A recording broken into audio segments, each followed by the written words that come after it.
Welcome to ASHLEE Marie. I'm super excited today to show you how I create this edible glitter-filled cake. Beautiful and simple on the outside, super fun on the inside. Let's get started.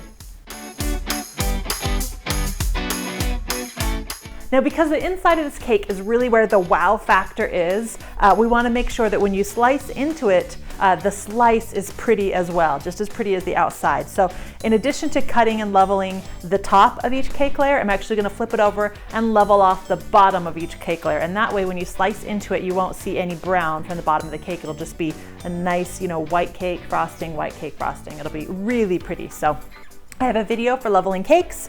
Go ahead and watch it. All right, I'm done. I've sliced the top and the bottom of each slice. They're nice and clean. And now we need to put the holes in. So I'm gonna leave one off to the side, and I'm not gonna cut that because that's gonna create the top of our cake. But for the others, thankfully I have all these little holes in the middle where it should be easy. So just take a cookie cutter about the size that you want.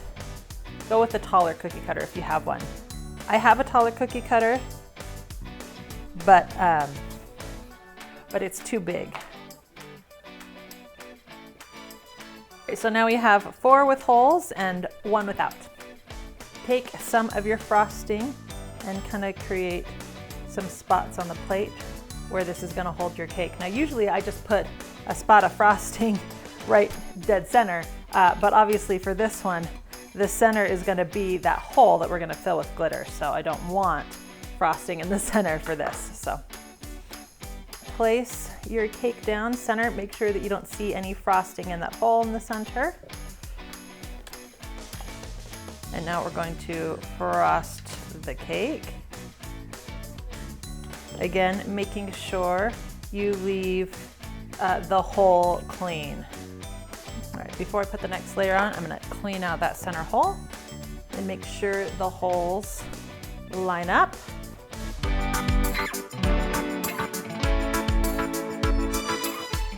So now we have 4 of our 5 layers done, and the next layer is to close this up.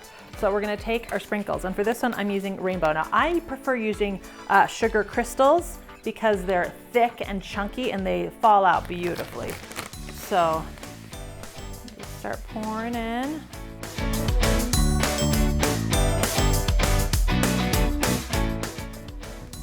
It'll kind of settle as you shake a little bit. Add a little bit more. We want to top it off nicely. Frost the top. And then put the top layer on.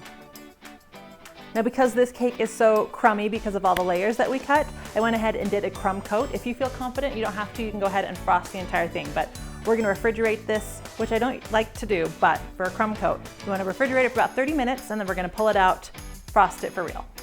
All right, our crumb coat has cooled and now it's time to finish frosting our cake. So this first time around, you don't want to bother making it smooth. We're just trying to get a nice layer of the frosting on. Now we have a nice rough layer of frosting on our cake and we're going to smooth it out. Now, if you already have your cake on a pretty cake stand like I do, you want to grab a turntable. This is a spice rack turntable. It has a rubberized thing so my cake stand doesn't slip around on it. Keep your spatula at about a 45-degree angle when you're going across the top and just let the turntable do the work for you. Once you're happy with the top, you're gonna come around to the sides and do a first time kind of smooth over. And what you're doing is just holding the spatula in place and letting the turning of the cake do the work for you.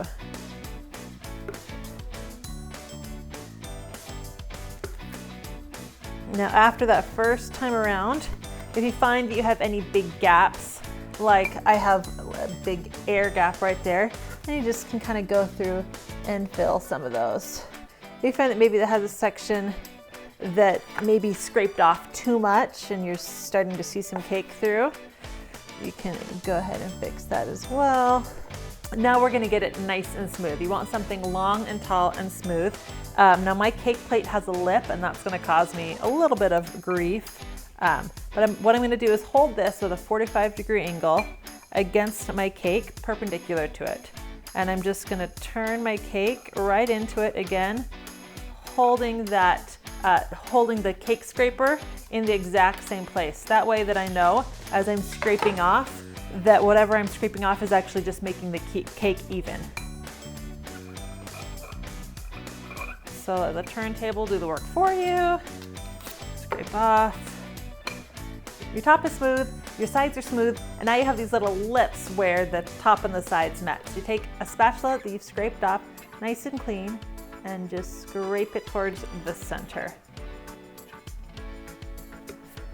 And now comes the fun, the decorating. So when I did this for our New Year's Eve shoot and had glitter coming out of the inside, I topped it with shards of chocolate and meringues and fairy floss, hand-pulled sugar. For this one, I'm gonna take some of the same sprinkles that we used on the inside and just press it around the bottom of the outside. So just put some in your hand. This is gonna get messy. And just kind of,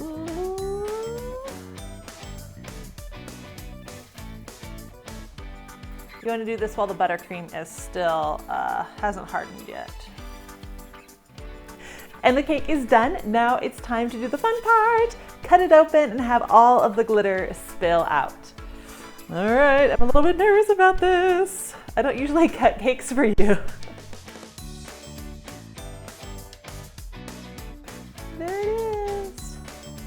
And that's it, it's done. It is such a fun technique. The possibilities are endless. Seriously, you can fill this with all different shades of the edible sugar crystals. You could fill it with non-perils, sprinkles, those like silver and gold little balls. That would be kind of expensive, but it would be really beautiful. I'm super excited to use this technique in a ton of other ways and a ton of other cakes. I hope you enjoy this. Don't forget to subscribe so you don't miss anything. Leave me a comment down below if there's a cake technique that you want to see. I want to make the videos that you want to learn from. So thanks for watching.